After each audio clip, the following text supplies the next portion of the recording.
ونستعينه ونستغفره ونؤمن به ونتوكل عليه ونعوذ بالله من شرور أنفسنا ومن سيئات أعمالنا من يهده الله فلا مضل له ومن يضلل فلا هادي له ونشهد أن لا إله إلا الله وحده لا شريك له ونشهد أن سيدنا وسندنا وشفيعنا وحبيبنا مولانا محمد وبارك وسلم. أما بعد فقد قال الله تبارك وتعالى في القرآن المجيد والفرقان الحميد: أعوذ بالله من الشيطان الرجيم. بسم الله الرحمن الرحيم. يا أيها الذين آمنوا اتقوا الله وكونوا مع الصادقين. آمنت بالله صدق الله مولانا العظيم وبلغنا رسوله النبي الكريم ونحن على ذلك لمن الشاهدين والشاكرين والحمد لله رب العالمين. اللهم صل على سيدنا مولانا محمد في أول كلامنا. اللهم صل على سيدنا مولانا محمد في أوسط كلامنا. اللهم صل على سيدنا مولانا محمد في آخر كلامنا. بزرگان محترم اسلامی بھائیوں اور عزیز ساتھیوں، یہ ربیع الثانی کا مہینہ جس کا آخری اشعار چل رہا ہے،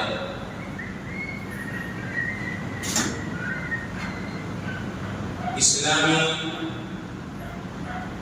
مہینوں کے نام ہمیں یاد رکھنے چاہیے اور تاریخ بھی ہمیں یاد رکھنی چاہیے، کیونکہ ہمارے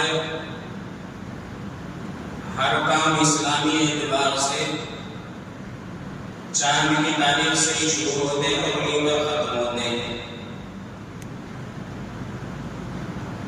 مثلا رمضان کا مہینہ ہمارا شروع ہوتا ہے تو اسلامی تاریخ یعنی چاند کی تاریخ سے ہمارا مہینہ شروع ہوتا ہے۔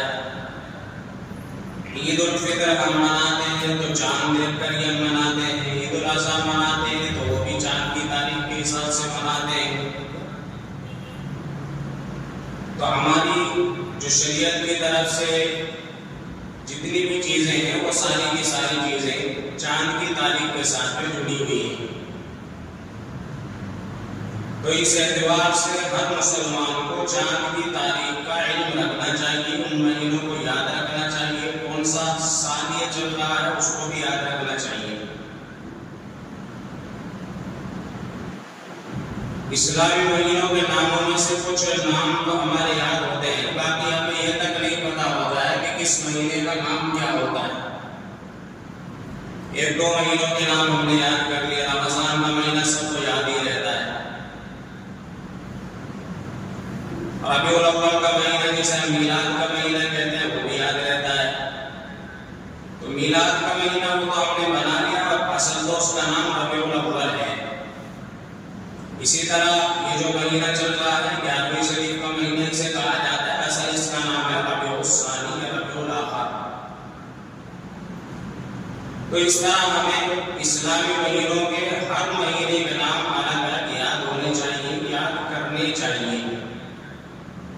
جو بھی مہینہ چل رہا ہو کوئی پوچھے کہ بھئی چاند کا کون سا مہینہ ہے تو فوراً ہمیں بتا دینا چاہیے، ہم مسلمان ہیں، کہ بھئی فلاں مہینہ چلتا ہے، محرم الحرام ہے، سفر ہے، ربیع الاول ہے، ربیع الاخر ہے، جمادی الاولیٰ ہے، جمادی الاخر، رجب، شعبان، رمضان، شوال، ذوالقعدہ، ذوالحجہ، یہ سارے کے سارے اسلامی مہینوں کے 12 مہینوں کے نام ہیں، یاد کرنے چاہیے۔ تو بہرحال یہ مہینہ ربیع الثانی کا مہینہ، ربیع الاخر کا مہینہ ہے، اس مہینے کو 11ویں شریف کے نام سے بھی یاد کیا جاتا ہے. 11ویں شریف کا یہ مہینہ چل رہا ہے جس کی نسبت پیران پیر غوث اعظم دستگیر شیخ عبد القادر جیلانی رحمۃ اللہ علیہ کی طرف جاتی ہے. تو آج شیخ عبد القادر جیلانی رحمۃ اللہ علیہ کے تعلق سے کچھ باتیں آپ حضرات کے سامنے عرض کرنی ہیں. دیکھو، ہر دور میں ہر زمانے میں اللہ تبارک و تعالیٰ نے ایک نظام بنایا ہے کہ ہر دور میں اللہ اپنے نیک بندوں کو، اپنے ولیوں کو، اپنے مقرب بندوں کو بھیجتے ہیں کہ ہر دور میں سلسلہ چلا ہے. ہر دور میں اللہ کے نیک بندے رہتے ہیں. وہ اللہ کے نیک بندے لوگوں کی اصلاح کرتے ہیں، ہمارے ایمان کی اصلاح کرتے ہیں، ہمارے دین کی اصلاح کرتے ہیں، ہمارے اندر جو غلط کام پیدا ہو جاتے ہیں ہم غلط کام کی وہ اصلاح کرتے ہیں. تو اللہ کے نیک بندے ہر دور میں رہے ہیں. خود اللہ تبارک و تعالیٰ نے قرآن کریم کی آیت کے اندر ارشاد فرمایا، یا ایھا الذین آمنوا اتقوا اللہ، اے ایمان والو اللہ سے ڈرو، وَكُونُوا مَعَ الصَّادِقِينَ، اور نیک لوگوں کے ساتھ، سچے لوگوں کے ساتھ صحبت اختیار کرو. پہلا حکم تو اللہ تبارک و تعالیٰ اس آیت کے اندر یہ دے رہے ہیں، ایمان والو اللہ سے ڈرو. اسی کو تقویٰ کہا جاتا ہے. یہ تو ساری چیزوں کی جڑ ہے، سارے امور کی جڑ ہے. ایک آدمی کے دل میں اللہ کا خوف ہے، اللہ کا ڈر ہے، تو وہ سارے گناہوں سے بچے گا. جب بھی گناہ کرنے جائے گا فوراً اللہ کا خوف دل میں آ جائے گا، اللہ کا ڈر دل میں آ جائے گا، تو وہ گناہ سے بچ جائے گا. مثلا نماز کا وقت ہو رہا ہے، اس کے دل میں فوراً اللہ کا خوف آئے گا کہ مجھے نماز پڑھنی ہے. اگر میں نے نماز چھوڑ دی تو اللہ تعالیٰ مجھ سے سوال کرے گا، میں اللہ کو کیا جواب دوں گا؟ اس لیے وہ نماز نہیں چھوڑے گا. جھوٹ بولنے کا خیال آ رہا ہے، فوراً دل میں اللہ کا خوف، اللہ کا ڈر آئے گا کہ اگر آج تم نے جھوٹ بول بھی دیا تو اللہ تو دیکھ رہا ہے نا، اللہ تعالیٰ تجھ سے پوچھے گا جھوٹ کیوں بولا تھا. تو اس وجہ سے وہ جھوٹ بولنے سے رک جائے گا. شراب پینے والا شراب پینے سے رک جائے گا، بے حیائی کرنے والا بے حیائی کرنے سے رک جائے گا، سود لینے والا سود لینے دینے سے رک جائے گا، اگر اللہ کا خوف، اللہ کا ڈر دل میں ہوگا. اور جب اللہ کا خوف، اللہ کا ڈر دل میں بھی ہوتا ہے تو آدمی بغیر کسی جھجک کے نماز بھی چھوڑ رہا ہے، جھوٹ بھی بول رہا ہے، دھوکہ بھی دے رہا ہے، شراب بھی پی رہا ہے، سود بھی لے رہا ہے، جو بھی گناہ کر رہا ہے، کیونکہ اللہ کا خوف، اللہ کا ڈر ہی نہیں ہے. اس وجہ سے سب سے پہلے بتایا کہ یا ایھا الذین آمنوا، ایمان والو اتقوا اللہ، اللہ کا خوف، اللہ کا ڈر اپنے دل میں پیدا کرو. یہ جڑ ہے سارے امور کی. یہ تمہیں اچھے کاموں کی طرف کھڑا کرے گا. اللہ کا خوف اور برے کاموں سے، گناہوں سے تمہیں روکے گا. اس کے بعد میں فرمایا کہ اللہ کا خوف، اللہ کا ڈر اپنے اندر لانے کے لیے جو اللہ سے ڈرنے والے اللہ کے نیک بندے ہیں اور جو سچ بولنے والے ہیں، جو نیک بندے ہیں، ان کی صحبت اختیار کرو. جب تمہارے اندر یہ ساری چیزیں آئیں گی. دیکھو، ایک چیز ہوتی ہے کہ آدمی کوئی بھی چیز اگر اپنے اندر لانا چاہتا ہے تو صرف پڑھ کر کے نہیں لا سکتا.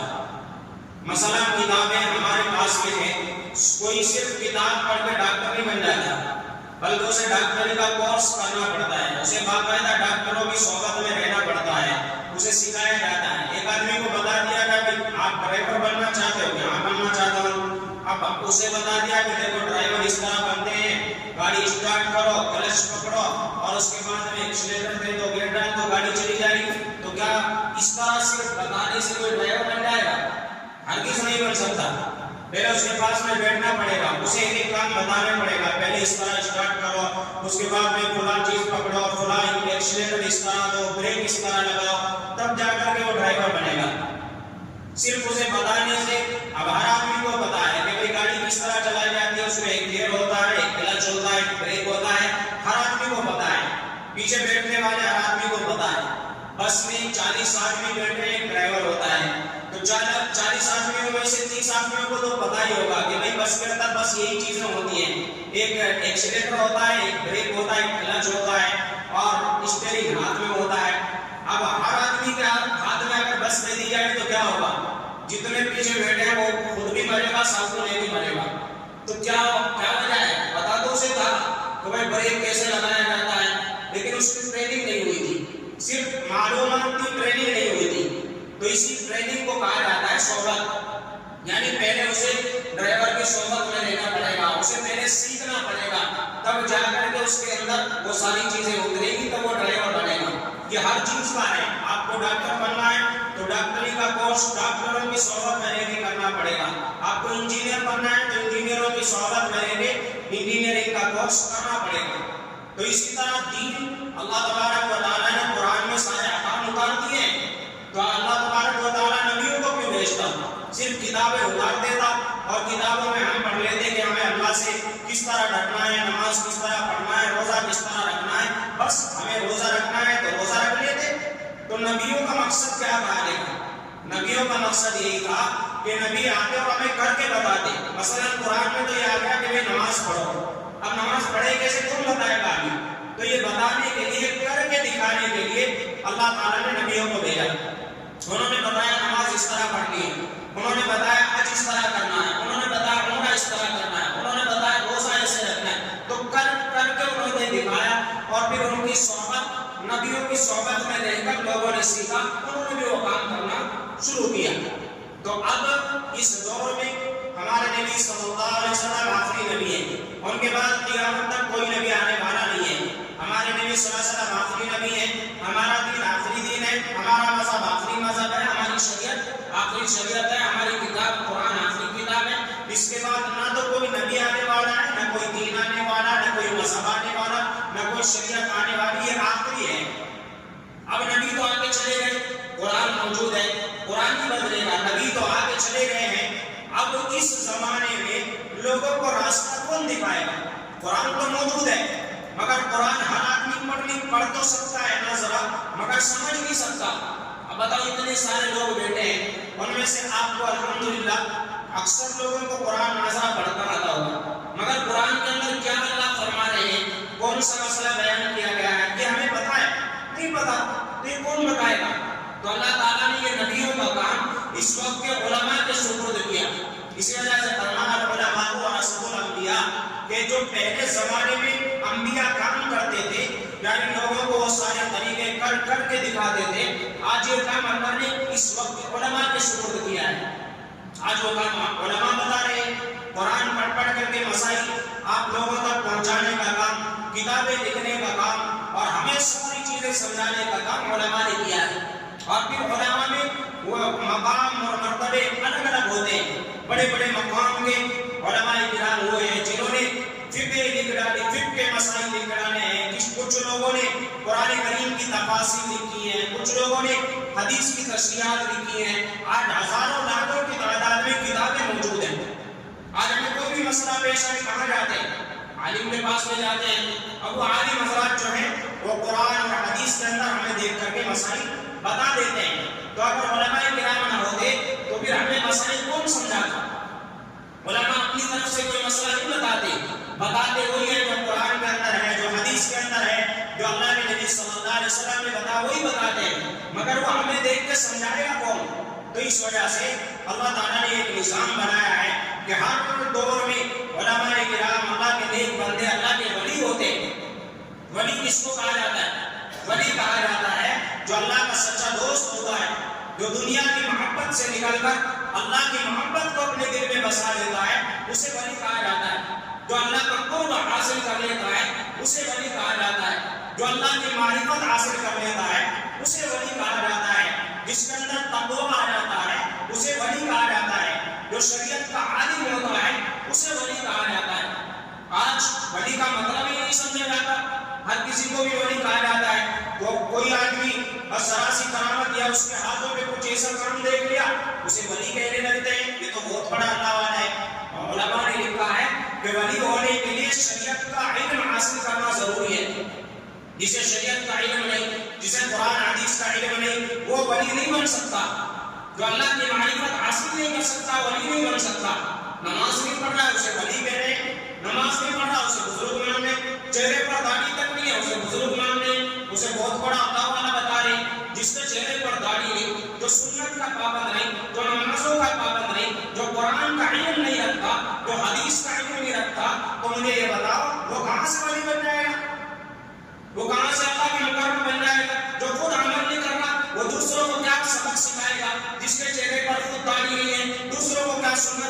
دے گا، جس کا لباس خود اسلامی لباس نہیں ہے، وہ سامنے والے کو کیا اسلامی لباس کی تعلیم دے گا۔ تو ولیدوں سے کہا جاتا ہے جو اللہ سے محبت کرتا ہے، اللہ کے احکام پر عمل کرتا ہے، اللہ کے احکام کو اپنے زندگی کے اندر بساتا ہے، اور اللہ کے نبی صلی اللہ علیہ وسلم کی ایک سنت کو اپنی زندگی کے اندر بساتا ہے، اسے کہا جاتا ہے ولی۔ ایسے لوگوں کے بارے میں اللہ نے فرمایا وَكُونُوا مَعَ الصَّادِقِينَ، ایمان والو اللہ سے ڈرو اور نیک لوگوں کے ساتھ رہو، ان کی صحبت اختیار کرو۔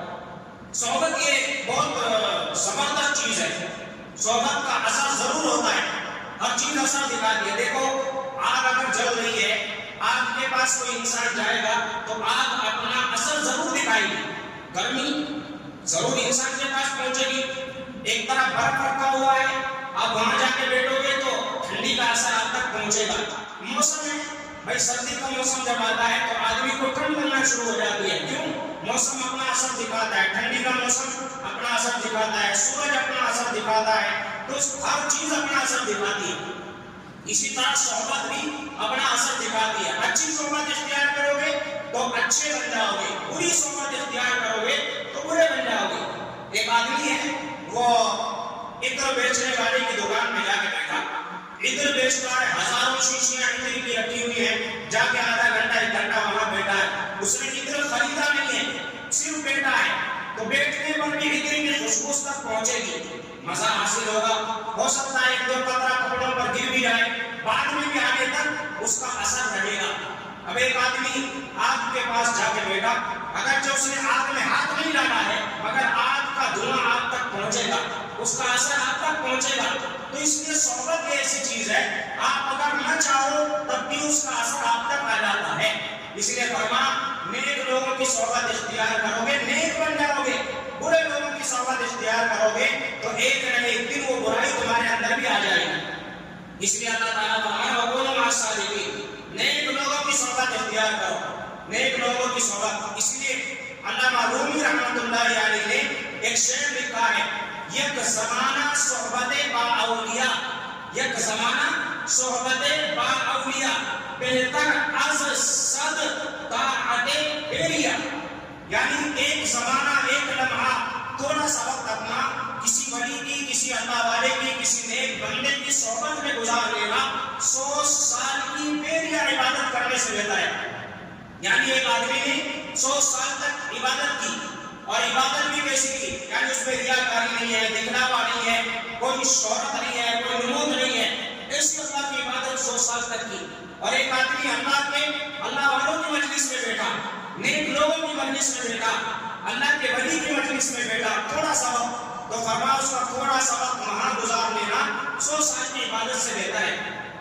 یہ حضرت مفتی شفیع عثمانی صاحب نور اللہ مرقدہ، وہ ایک مرتبہ جب یہ شعر انہوں نے پڑھا تو حضرت مولانا اشرف علی تھانوی رحمۃ اللہ علیہ کے پاس پہنچے، اور پہنچنے کے بعد میں حضرت سے سوال فرمایا، حضرت جو شاعر لوگ ہوتے ہیں نا، شعر کہنے والے، وہ اسی طرح بہت ساری باتیں ایسی کہہ دیتے ہیں کہ زمین سے آسمان کو ملا دیتے ہیں، آسمان کو زمین سے ملا دیتے ہیں، یعنی بہت زیادہ غلو کر دیتے ہیں۔ تو مجھے ایسا لگتا ہے کہ علامہ رومی رحمۃ اللہ علیہ نے شاید غلو میں یہ بات کہہ دی ہے کہ 100 سال کی عبادت سے بہتر ہے ایک ولی کی مجلس میں بیٹھ جانا۔ تو حضرت نے کہا بہترین جملہ ارشاد فرمایا، حضرت مولانا اشرف علی تھانوی حکیم الامت کا ان کو لقب ملا ہے، ہزاروں کتابیں حضرت نے تصنیف فرمائی ہیں۔ فرمایا حضرت نے کہ میں تو یہ کہتا ہوں کہ صد کی جگہ لکھ کا لفظ آتا، یعنی 100 سال نہیں بلکہ لاکھوں سال سے بھی بہتر ہے۔ فرمایا حضرت جیسے کیسے ہو سکتا ہے؟ فرمایا جو علماء کی مجلس میں رہے گا، جو اللہ والوں کی صحبت اختیار کرے گا، اس کا خاتمہ ایمان پر ہونا یقینی ہے انشاءاللہ۔ اور جو نیک لوگوں کی صحبت اختیار نہیں کر رہا ہے بلکہ صرف عبادت کر رہا ہے، تو ہو سکتا ہے وہ شیطان کے چکر میں آ جائے اور شیطان اسے بہکا کر ایمان سے دور کر دے۔ تو اس لیے فرمایا نیک لوگوں کی صحبت اختیار کرنا بہت ضروری ہے، صحبت کا بہت فرق پڑتا ہے۔ حضرت عبداللہ ابن مبارک رحمۃ اللہ علیہ بڑے پائے کے بزرگ گزرے، بڑے پائے کے بزرگ گزرے، ان سے کسی نے سوال کیا کہ حضرت یہ بتاؤ، حضرت عمر بن عبد العزیز رحمۃ اللہ علیہ یہ بڑے پائے کے عادل بادشاہ گزرے، خلیفہ گزرے، بڑا عدل کیا، بڑا انصاف کیا، اللہ تعالیٰ کو ان کا انصاف بڑا پسند آیا، ان کے لیے اللہ نے ایک پروانہ جاری فرمایا دنیا کے اندر ہی۔ ان کا نسب حضرت عمر فاروق رضی اللہ تعالیٰ عنہ سے ملتا ہے، فرمایا ان کو عمر ثانی کہا جاتا ہے، یعنی جس طرح عمر فاروق رضی اللہ تعالیٰ عنہ نے اپنے زمانے میں عدل اور انصاف قائم کیا تھا، انہیں عادل کہا جاتا ہے، اللہ کی طرف سے ان کو عدل کا رقم ملا، تو ایسے ہی عمر ثانی ان کو کہا جاتا ہے کہ انہوں نے اپنے زمانے میں ایسا ہی عدل اور انصاف قائم کر کے دکھایا۔ اور ایک طرف حضرت امیر معاویہ رضی اللہ تعالیٰ ان کے زمانے میں اختلاف رہا، تو آج کچھ لوگ جاہل جنہیں شریعت سے کوئی مطلب نہیں ہوتا ہے، حضرت امیر معاویہ رضی اللہ تعالیٰ کی شان میں گستاخیاں کرتے ہیں، نعوذ باللہ من ذالک۔ امیر معاویہ وہ امیر جنہیں کاتب وحی ہونے کا اللہ کے نبی صلی اللہ علیہ وسلم کی اوپر جو وحی آتی ہے اس کو لکھنے کا شرط ملا، جنہوں نے اللہ کے نبی صلی اللہ علیہ وسلم کی صحبت اختیار کی ہو، جنہوں نے اللہ کے نبی صلی اللہ علیہ وسلم کے ساتھ مل کر جہاد لگا ہو، جنگیں لڑی ہو، وہ امیر معاویہ رضی اللہ تعالیٰ۔ آج کچھ جاہل قسم کے لوگ میڈیا پر بیٹھتے ہیں اور حضرت امیر معاویہ رضی اللہ تعالیٰ کی شان میں گستاخیاں کرتے ہیں۔ اللہ کے نبی صلی اللہ علیہ وسلم نے فرمایا اللہ کی اصحابی خبردار، میرے صحابہ کے بارے میں اللہ سے ڈرنا، میرے ایک صحابی، میرا ایک صحابی اللہ کا نیک بندہ ہے، اللہ نے ان کے ایمان کی گواہی دی ہے، ہم کون ہوتے ہیں ان کے قدموں کی دور، ہم تو کیا بڑے بڑے ولی ان کے قدموں کی دور نہیں۔ تو عبداللہ ابن مبارک رحمۃ اللہ علیہ سے کسی نے سوال کیا کہ بتاؤ عمر ابن عبدالعزیز رحمۃ اللہ علیہ بہتر ہے یا امیر معاویہ رضی اللہ تعالیٰ بہتر ہے؟ عمر ابن عبدالعزیز یہ صحابی نہیں ہے بلکہ تابعی تبع تابعی ہیں، اور حضرت امیر معاویہ رضی اللہ تعالیٰ جو ہے وہ صحابی ہیں۔ تو عبداللہ ابن مبارک رحمۃ اللہ علیہ نے جواب دیا کہ حضرت امیر معاویہ رضی اللہ تعالیٰ اللہ کے نبی صلی اللہ علیہ وسلم کی صحبت میں جہاد میں گئے تھے، اور جہاد میں ان کا گھوڑا سامنے جا رہا تھا، تو ان کے گھوڑے کے چہرے پر بلکہ ناک کے اوپر زمین سے مٹی کا غبار لگا، مٹی کا غبار لگا، ذرا سی مٹی اڑ کر ان کے گھوڑے کی ناک کے اوپر لگی، تو فرمایا امیر معاویہ رضی اللہ تعالیٰ کے گھوڑے کی ناک پر جو مٹی لگی ہے وہ حضرت عمر ابن عبدالعزیز رحمۃ اللہ علیہ سے 1000 درجے بہتر ہے، یعنی ان کے گھوڑے کے ناک کے اوپر جو مٹی لگی ہے، دور لگی ہے، وہ 1000 درجے بہتر ہے۔ کیوں؟ کیونکہ انہوں نے اللہ کے نبی صلی اللہ علیہ وسلم کی صحبت پائی ہے، اور عمر ابن عبدالعزیز رحمۃ اللہ علیہ اگرچہ تابعی تبع تابعی عادل ہیں، بہت بڑے اللہ والے ہیں، بہت بڑا مقام اللہ نے ان کو عطا فرمایا ہے، اور عدل انصاف میں ان کی مثالیں دی جاتی ہیں، مگر جو صحبت حضرت امیر معاویہ رضی اللہ عنہ کو حاصل ہوئی وہ ان کو حاصل نہیں ہوئی، اس لیے فرمایا ان کا مقام کوئی حاصل نہیں کر سکتا۔ آج بھی اگر کوئی کتنا بڑا اللہ والا بن جائے، کتنا بھی بڑا اللہ والا بن جائے، مگر کسی صحابی کے مقام کو حاصل نہیں کر سکتا۔ صحابی کے ایمان کی گواہی جس کی اللہ دے رہا ہو، تو ان کے بارے میں کون ان کا مقام حاصل کر سکتا ہے؟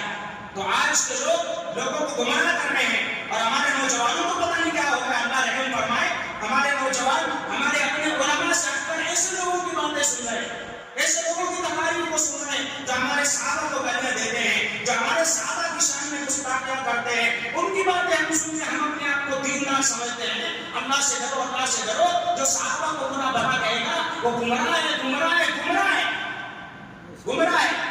صحابہ کو برا بھلا مت کہو۔ کون ہوتے ہو تم صحابہ کو برا بھلا کہنے والے؟ ارے وہ تابعین تبع تابعین، عبداللہ ابن مبارک رحمۃ اللہ، تم ان سے بڑے ہو گئے جن کو اللہ نے اتنا بڑا مقام دیا ولایت میں، کیا ان سے بڑے ہو جاؤ گے؟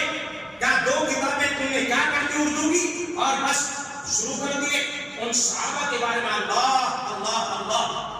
تو بہرحال صحابہ ہوتے ہیں، انہوں نے ہمارے نبی صلی اللہ علیہ وسلم کی صحبت اختیار کی ہے، انہوں نے ہمارے نبی صلی اللہ علیہ وسلم کو چلتے دیکھا، اٹھتے دیکھا، بیٹھتے دیکھا، نماز پڑھتے دیکھا، ہر کام کرتے دیکھا ہے۔ بعد میں آنے والا صرف ہم نے صرف پڑھا ہے، انہوں نے دیکھا ہے، تو پڑھنے میں اور دیکھنے میں کتنا فرق ہوتا ہے۔ میں آپ کو بتاؤں کہ مسجد کے پیچھے ایک اچھا خوبصورت جانور کھڑا ہے، آپ نے مان لیا، دیکھا نہیں، ایک آدمی دیکھ کر جا رہا ہے، تو دیکھنے والے کو کتنا اچھا لگے گا، سننے والے کو ابھی کھڑا ہوگا، پتہ نہیں ہے کہ نہیں ہے، لیکن دیکھنے والے نے خود اپنی آنکھوں سے دیکھا ہے، اس کی خوبصورتی کیا ہے، اس کی ہائٹ کیا ہے، اس کا اٹھنا کیسا ہے، اس کا بیٹھنا کیسا ہے، وہ ساری چیزوں کو اپنے اندر لے گا۔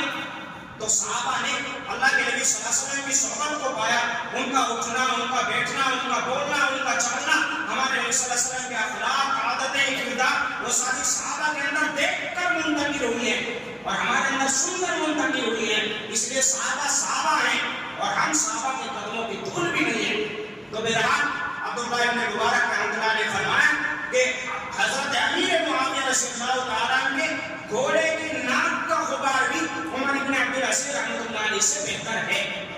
تو بہرحال کس وجہ سے؟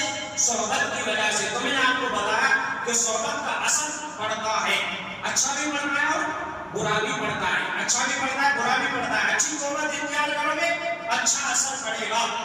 مجدد شیخ مجدد الفسانی رحمۃ اللہ علیہ، انہوں نے ایک واقعہ کتابوں کے اندر لکھا ہے، فرمایا کہ ایک ان کا خادم تھا، وہ ایک مرتبہ حضرت کے پاس میں آیا اور آنے کے بعد میں کہا حضرت میرا ایک بھائی ہے اور وہ موت کے قریب ہے، اس کے آخری سانسیں چل رہی ہیں، آپ ذرا تشریف لائیں گے تو مہربانی ہو جائے گی، آپ ان کے لیے دعا کر دیں، ہو سکتا ہے اللہ تعالیٰ آپ کی دعا کی برکت سے اس کی زبان پر کلمہ طیبہ جاری فرما دے اور اس کا خاتمہ ایمان کے اوپر ہو جائے۔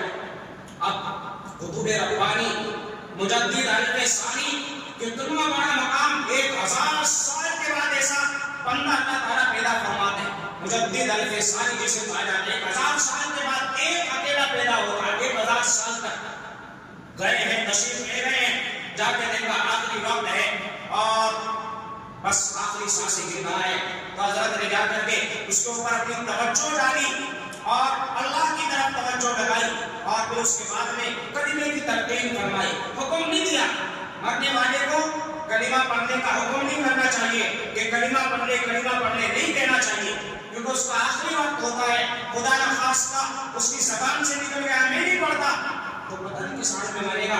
تو اس نے فرمایا بس آہستہ ہلکی سی آواز میں اس کے پاس میں کھڑے ہو کے پڑھو لا الہ الا اللہ محمد رسول اللہ صلی اللہ علیہ وسلم۔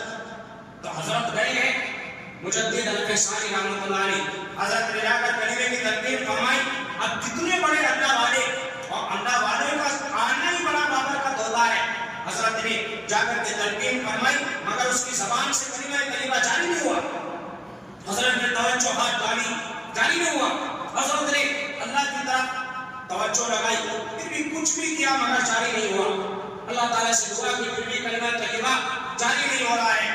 اب مجدد الفسانی رحمۃ اللہ علیہ اللہ تعالیٰ سے درخواست کر دی، اللہ میں نے ہر ممکن کوشش کر دی ہے، تجھ سے دعائیں مانگی ہے، اللہ میرے سامنے میں نے سب کچھ کہہ دیا ہے اور پھر بھی مستجاب الدعوات اللہ والے ہوتے ہیں، اللہ ان کی دعاؤں کو قبول فرماتا ہے، ان کی زبان سے نکلے ہوئے ایک لفظ کو اللہ قبول فرماتا ہے۔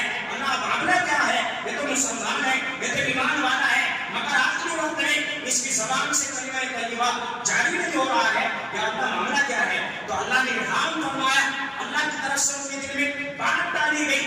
کیا بات ڈالی گئی؟ یہ بات ڈالی گئی کہ اللہ کے بندے مجدد الفسانی یقیناً تم اللہ کے نیک بندے ہو اور تمہاری باتوں کو دعاؤں کو اللہ قبول کرتا ہے، مگر یہ جو آدمی ہے یہ نیک لوگوں کی صحبت اختیار نہیں کیا کرتا تھا بلکہ برے لوگوں کی صحبت میں رہتا تھا، غیر ایمان والوں کی صحبت میں رہتا تھا، شرابیوں کی صحبت میں رہتا تھا، فاسق اور فاجر لوگوں کی صحبت میں رہا کرتا تھا۔ اس وجہ سے اس کے دل کے اندر وہی گناہ کے اثرات بڑے بڑے ہیں۔ آج وہی صحبت کا، بری صحبت کا اثر ہے کہ اس کی زبان سے کلمہ طیبہ جاری نہیں ہو رہا ہے۔ تو آج ہم اپنی صحبتوں کو دیکھیں، اس لیے علماء نے فرمایا آدمی کا اندازہ اس کے دوستوں سے لگا لو، اگر اس کے دوست اچھے ہیں، نیک ہیں، وہ بھی اچھا ہوگا، دوست اچھے نہیں ہیں، گناہ گار ہیں، فاسق ہیں، فاجر ہیں، ایک دن وہ بھی فاسق فاجر گناہ گار بن جائے گا۔ ایک آدمی شراب پیتا ہے، شراب پینے والے کے پاس یہ جا کے بیٹھتا ہے، شراب نہیں پیتا ہے، شراب سے نفرت کرتا ہے، مگر اگر یہ شرابی کی صحبت اختیار کرے گا، اس کے پاس اٹھے گا، بیٹھے گا، تو ایک دن آئے گا یہ بھی اسی طرح شراب پینے والا بن جائے گا، اسی طرح گناہ کے اندر یہ بھی ملوث ہو جائے گا۔ اس لیے فرمایا کہ اپنی صحبت اپنے دوستوں کو دیکھ کر نہیں کرو، ہمارا دوست کیسا ہے، نیک ہے تو صحبت اختیار کرو، نیک نہیں ہے، برا ہے تو اس کی صحبت اختیار مت کرو۔ اپنے بچوں کو بھی دیکھو، ہمارے بچے کس کی صحبت اختیار کر رہے ہیں، اگر اچھی صحبت اختیار کرنا ہے تو خوش ہو جاؤ کہ ہمارا بچہ نیک لوگوں کی صحبت میں بیٹھا ہے، اللہ والوں کی صحبت میں بیٹھا ہے، تو اللہ والا بنے گا، دیندار بنے گا۔ مگر آج ہمارے بچے، ہمیں اپنے بچوں کے اوپر بھروسہ ہوتا ہے، یقین ہوتا ہے ہمارا بچہ غلط نہیں کرے گا، مگر صرف غلط صحبت کی وجہ سے ہمارا بچہ غلط بن جاتا ہے۔ جیسے بہت سارے بچے، بڑا نیک بچہ تھا، بڑا خوبصورت بچہ تھا، بڑا سیدھا سادہ بچہ تھا، کچھ دنوں کے بعد میں بڑا کرمنل بن جاتا ہے، بڑا شرابی بن جاتا ہے، بڑے نشے کا عادی ہو جاتا ہے۔ وجہ پوچھی جاتی ہے کہ اس کی صحبت صحیح نہیں تھی، غلط لوگوں کی صحبت میں، غلط نوجوانوں کی صحبت میں جا کے صرف بیٹھا، تو آج اس کے اوپر وہی غلط صحبت کا اثر پڑ گیا، آج وہ بھی ایسا ہی بن گیا۔ ایک درخت ہوتا ہے، درخت کا سایہ ہوتا ہے، اگر اس درخت کے سائے میں آپ جا کے کوئی چیز رکھو گے، اگرچہ سورج پڑ رہا ہے مگر درخت کے سائے کی وجہ سے وہ چیز گرم نہیں ہوتی ہے، ٹھنڈی رہتی ہے۔ جب ایک درخت کا سایہ اثر ڈال سکتا ہے تو کیا صحبت اثر نہیں ڈالے گی؟ تو اس وجہ سے اللہ تعالیٰ نے فرمایا یا ایھا الذین آمنوا اتقوا اللہ وکونوا مع الصادقین، ایمان والو اللہ سے ڈرو اور اللہ کے نیک بندوں کی صحبت اختیار کرو، علماء کی صحبت اختیار کرو۔ ایک حدیث میں اللہ کے نبی صلی اللہ علیہ وسلم نے ارشاد فرمایا ایسے لوگوں کے پاس بھیجو جن کا چہرہ دیکھ کے اللہ کی یاد آ جائے، جن کی زبان سے الفاظ نکلے تو تمہارے اندر اللہ کا خوف پیدا ہو جائے، اللہ کا ڈر پیدا ہو جائے، جن کی باتوں کو سن کر کے تمہارے دل میں آخرت کا شوق، آخرت کا جذبہ پیدا ہو جائے، ایسے لوگوں کی صحبت میں بیٹھو۔ اب مجھے یہ بتاؤ، اگر ہم نام لیں گے کسی فکری ایکٹر کا تو ہمارا خیال کہاں جائے گا؟ قرآن کی طرف، نماز کی طرف جائے گا؟ ہرگز نہیں جائے گا۔ فلمی ایکٹر کا نام لو گے تو ہمارا ذہن، ہمارا دماغ فوراً فلموں کی طرف جائے گا۔ کرکٹر کا نام لیں گے تو ہمارا ذہن، ہمارا دماغ فوراً کرکٹ کی طرف جائے گا۔ ایک آدمی دودھ بیچتا ہے، جب اس کا نام لیا جائے گا فوراً ہمارا ذہن دودھ کی طرف جائے گا۔ تو اسی طرح جو آدمی جس کام کے اندر لگ جاتا ہے اس کا نام بھی اسی کام کی طرف ہمارے ذہن کو لے کے جاتا ہے۔ تو جو اللہ والے ہوتے ہیں ان کا کام ہوتا ہے اللہ کا ذکر کرنا، اللہ کی یاد کرنا، اللہ سے محبت کرنا۔ جب اللہ والوں کا نام لیا جائے گا تو ہمارا ذہن فوراً اللہ کی طرف جاتا ہے۔ جب صرف نام لینے سے پیران پیر غوث اعظم دستگیر شیخ عبدالقادر جیلانی رحمۃ اللہ علیہ ان کو دنیا سے پردہ فرمائی تقریباً 950 سال ہو چکے ہیں۔ 950 سال، 9 صدیاں پہلے شیخ عبدالقادر جیلانی رحمۃ اللہ علیہ آئے تھے۔ 900 سال تقریباً گزر چکے ہیں، 950 سال۔ آج بھی اگر ان کا نام لیا جاتا ہے تو ذہن میں فوراً آتا ہے یقیناً وہ اللہ والے تھے، وہ اللہ کے نیک بندے تھے۔ اللہ کا خوف ہمارے دل میں آتا ہے، اللہ کا ڈر ہمارے دل میں آتا ہے۔ تو اس لیے فرمایا اگر ہم بیٹھے تو علماء کی مجلس میں بیٹھے، نیک لوگوں کی مجلس میں بیٹھے۔ فرمایا جو نیک لوگوں کی مجلس میں بیٹھتا ہے، اللہ والوں کی مجلس میں بیٹھتا ہے، اس کا دل نرم ہوتا ہے، اس کے دل کی رقت ختم ہو جاتی ہے، اس کے دل کے اندر اللہ کا خوف آتا ہے، اللہ کا ڈر آتا ہے۔ جب انسان غلط اثر میں بیٹھتا ہے تو اس کا دل سخت ہو جاتا ہے، پتھر کی طرح ہو جاتا ہے۔ اب اسے ماں بھی سمجھا رہی ہے، باپ بھی سمجھا رہا ہے، سب کوئی سمجھا رہے ہیں، مگر وہ ماننے کے لیے تیار نہیں ہوتا ہے۔ تو اس لیے فرمایا صحبت اچھی اختیار کرو، اپنے گھروں کا ماحول بھی ایسا بناؤ کہ ہمارے گھروں کا ماحول بھی دیندار ہو، ہمارے گھر میں جتنے بھی لوگ ہیں سب دیندار ہو، سب کی صحبت اچھی ہوگی تو انشاءاللہ ہمارے بچے بھی دیندار، ہمارے سارے گھر والے دیندار بنیں گے۔ شیخ عبدالقادر جیلانی رحمۃ اللہ علیہ جن کو آج ہم جن کا ذکر تعریف کے ساتھ میں کرتے ہیں، اللہ ان پر کروڑوں سلامتی نازل فرمائے، اللہ ان پر کروڑوں رحمتیں نازل فرمائے۔ ہم ان کا آج نام لیتے ہیں، ان کے نام سے گھروں میں پاکیاں اور دعائیں کراتے ہیں، مگر ان کی زندگی کے سبب تک کو ہم نہیں پڑھتے ہیں۔ کون تھے شیخ عبدالقادر جیلانی رحمۃ اللہ علیہ؟ کون تھے ان کے ماں باپ؟ کیسے وہ شیخ عبدالقادر جیلانی بنے ہیں؟ کیسے وہ پیروں کے پیر بنے ہیں؟ کیسے وہ غوث اعظم دستگیر بنے ہیں؟ کیسے بنے ہیں؟ یہ کبھی ہم نے سوچا بھی نہیں ہے، ایسے ہی تھوڑے بن گئے۔ کوئی آدمی اللہ کی طرف سے ولی بن کے نہیں آتا، کوئی آدمی اللہ کی طرف سے حافظ عالم بن کے نہیں آتا ہے۔ ہر آدمی آتا ہے، آنے کے بعد میں جیسا ماحول اختیار کرتا ہے ویسا بن جاتا ہے۔ شیخ عبدالقادر جیلانی رحمۃ اللہ علیہ آخر ان کو اتنا بڑا ولایت کا مقام کیسے ملا؟ جیسے بڑا ولایت کا مقام ملا ہے، پیروں کے پیر کا مقام ملا ہے، جیسے 4 ہمارے بڑے امام ہیں، امام اعظم ابو حنیفہ رحمۃ اللہ علیہ جن کے مسلک کی پیروی ہم کرتے ہیں، اسی وجہ سے ہمیں حنفی کہا جاتا ہے۔ امام شافعی رحمۃ اللہ علیہ، امام مالک رحمۃ اللہ علیہ اور امام احمد ابن حنبل رحمۃ اللہ علیہ، یہ 4 بڑے بڑے امام ہیں۔ ان میں سب سے بڑا مقام امام اعظم ابو حنیفہ رحمۃ اللہ علیہ کا ہے، جن کو ہم حنفی المسلک کہتے ہیں، یعنی ہم حنفی ہیں۔ امام اعظم ابو حنیفہ رحمۃ اللہ علیہ کو الحمدللہ ہم مانتے ہیں۔ تو اسی طرح تصوف اور ولایت کے بھی 4 سلسلے ہیں۔ ایک سلسلہ قادریہ ہے جس کی نسبت حضرت شیخ عبد القادر جیلانی رحمۃ اللہ علیہ کی طرف جاتی ہے۔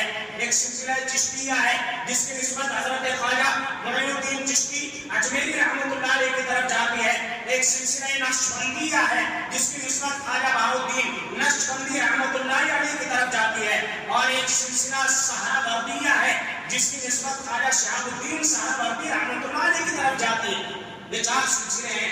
ان کے امام شیخ عبد القادر جیلانی رحمۃ اللہ علیہ قادری سلسلے کے امام ہیں، ان کی طرف نسبت جاتی ہے۔ کیسے بڑے؟ ورنہ ان کے والد، ان کے باپ بھی بڑے اللہ والے، وہ بھی بڑے بزرگ، والدہ بھی بڑی اللہ والی، اور گھرانہ سارا اللہ والا۔ شیخ عبد القادر ان کا نام ہے، جیلانی ان کے قصبے کا نام ہے، اسی وجہ سے وہ جیلانی کہا جاتا ہے۔ ان کے والد کا واقعہ بڑا مشہور و معروف ہے، آپ نے 12 مرتبہ سنا ہوگا۔ ان کے والد، ان کا نام تھا موسیٰ، ابو صالح ان کا لقب تھا۔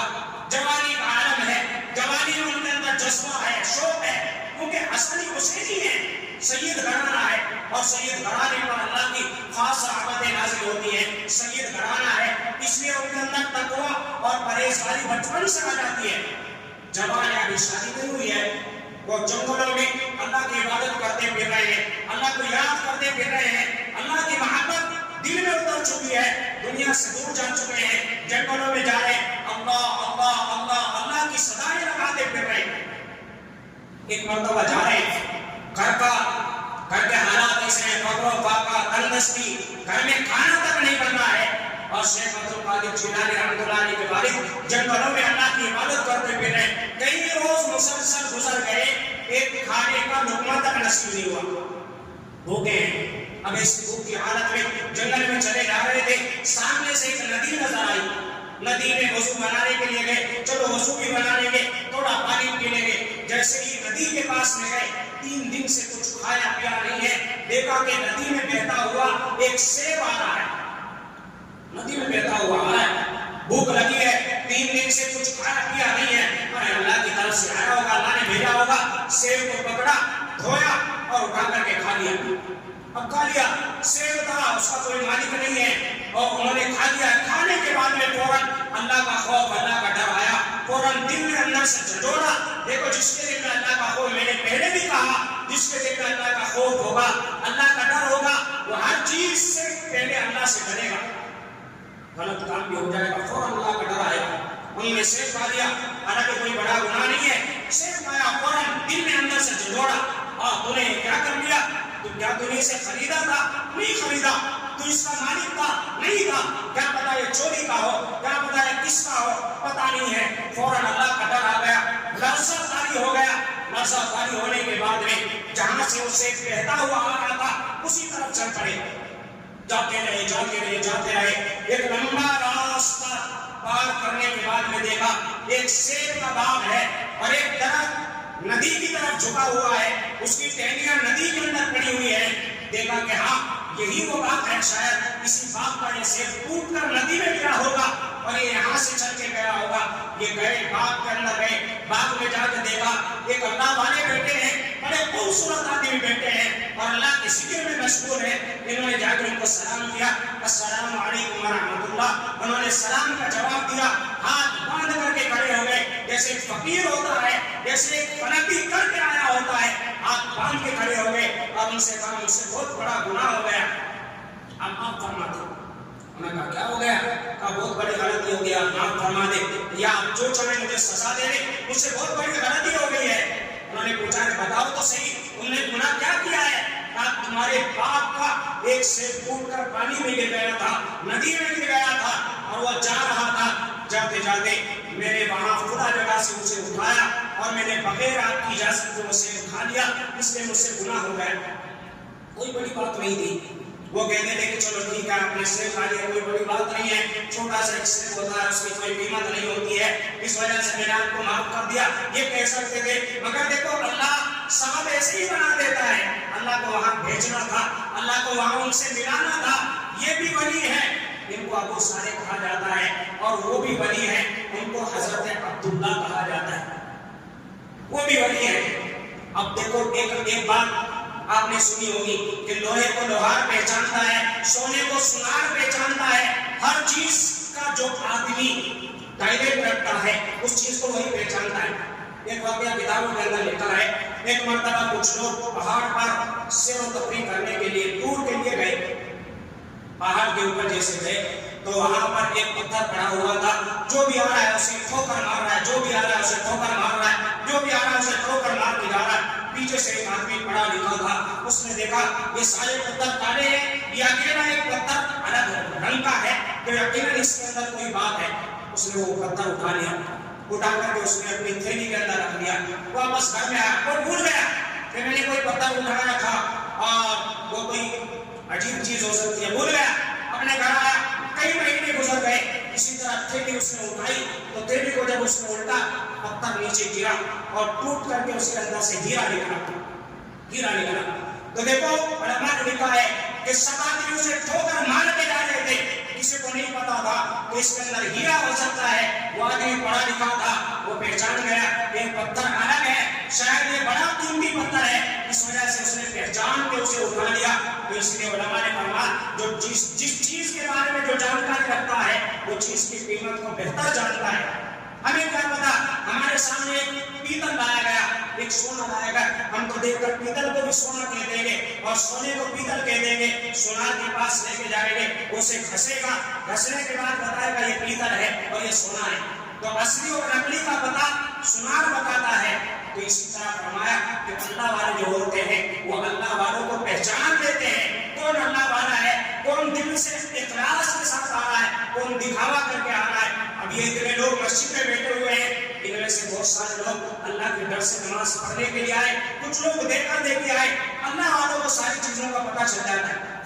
وہ بڑے بزرگ تھے، انہوں نے فوراً پہچان لیا یہ کوئی نوجوان یقیناً اللہ کا نیک ولی بننے والا ہے، یہ بڑا، ورنہ ایک شیر کے بارے میں کون اتنی تحقیقات کرنے کے لیے آتا ہے۔ مجھ سے گناہ ہو گیا، آج تو حرام کے پتہ نہیں لاکھوں کروڑوں مار کے بیٹھے ہیں اور ہمارے اوپر کوئی اثر تک نہیں ہے، اور ادھر دیکھو ایک سیب کھانے کے بعد اتنا نشہ اندر طاری ہو گیا، بے چینی بے قراری بڑھ گئی کہ اللہ نے اگر پوچھ لیا تو نے ایک سیب بغیر اجازت کے کیوں کھایا تھا تو اللہ کو کیا جواب دے گا؟ آج تو غریبوں کی زمین ہے وہ بھی ہڑپ ہو رہی ہے، غریبوں کا مال وہ بھی ہڑپ ہو رہا ہے، یتیموں کا مال ہڑپ ہو رہا ہے، سوچ ہی نہیں رہے ہیں۔ کسی کے پاس طاقت آ گئی، اپنی طاقت کے نشے میں غریبوں پر ظلم ہو رہا ہے، نہ غریب دیکھا جا رہا، نہ یتیم دیکھا جا رہا، نہ عورت نہ مرد، نہ چھوٹا نہ بڑا، بس ہمارے پاس طاقت ہے تو طاقت کے نشے میں جو مال دبانا ہے دبا لو، جو ظلم کرنا ہے ظلم کر لو۔ میرے بھائیو آج دنیا میں کر لو گے، تمہارے پاس طاقت ہے، تمہارے پاس نشہ ہے، تمہارے پاس دولت ہے، لیکن مرنے کے بعد یہ طاقت ختم ہو جائے گی، مرنے کے بعد یہ دولت ختم ہو جائے گی، اللہ کا سامنا کرنا ہے۔ اللہ پوچھے گا، خدا کی قسم حدیث میں آتا ہے جب تک انسان ایک ایک پیسے کا اللہ کے یہاں حساب نہیں دے گا، اللہ جب تک اس کے پاؤں کو جکڑ کے رکھیں گے، اگرچہ ساری زندگی اس نے نمازیں پڑھ کر کے گزار دی ہوگی، ساری زندگی سجدے میں پڑا ہوگا، مگر کسی کا ایک پیسہ ناحق اس نے لیا ہوگا، ایک پیسہ، زیادہ نہ ایک پیسہ، کوئی قیمت نہیں رکھتا ہے، ایک پیسہ اس نے ناحق لیا ہوگا۔ اللہ کی قسم جب تک ایک پیسے کا حساب نہیں دے گا، جب تک اللہ تعالیٰ جنت میں داخل نہیں فرمائے گا۔ آج جو غریبوں کا حق ماننے والے، یتیموں کا حق ماننے والے، ظلم سے کھانے والے، سن لو آج اللہ نے دنیا میں دیا، کسی کا ہمارے پاس ہے تو واپس کر دو، ورنہ کل قیامت کے دن اللہ کی قسم صرف اسی وجہ سے اللہ تعالیٰ ہو سکتا ہے میں جہنم کے اندر ڈال دوں، تب کیا کرو گے؟ تو بہرحال جو اللہ والے ہوتے ہیں انہیں پتا ہوتا ہے کہ ہم نے غلط کام کر لیا تو توبہ کرنی ہے، تو اس آدمی کے پاس میں گئے اور اللہ والے کے پاس میں گئے، کہنے لگے مجھ سے بڑا گناہ ہو گیا، ایک سے میں نے کھا لیا ہے، آپ مجھے معاف کر دیں۔ پہچان گئے، انہوں نے کہا نہیں میں تو نہیں معاف کرتا۔